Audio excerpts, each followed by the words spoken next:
400 సంవత్సరాల క్రితం సొలొమోను చేసిన ప్రార్థన పిల్లలకు నేర్పుకుంటా వచ్చారు.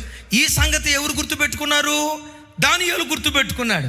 బబులోను దేశంలో ఉండి యెరూషలేము తట్టు కిటికీలు తెరిచి, అయ్యా, మా పితరుడు సొలొమోను ప్రార్థన చేశాడే, ఈ మందిరం వైపు చేతులెత్తి మా పాపాలు ఒప్పుకొని మీ సన్నిధిలో పశ్చాత్తాపడితే మరలా మేము కోల్పోయిన పూర్వపు వైభవం నువ్వు ఇస్తావని, మమ్మల్ని క్షమిస్తావని, కోల్పోయిన దానికి ప్రతిగా రెట్టింపిస్తావని మా పితరుడు ప్రార్థన చేశాడే. 70 సంవత్సరాలు ఈ స్థలంలో మేము బానిసలుగా బ్రతకాల్సి వస్తుందయ్యా, మాకు విడుదలివయ్యా అని రోజు యెరూషలేము తోటి కిటికీలు తెరిచి రోజుకు ముమ్మారు ప్రార్థించేవాడు.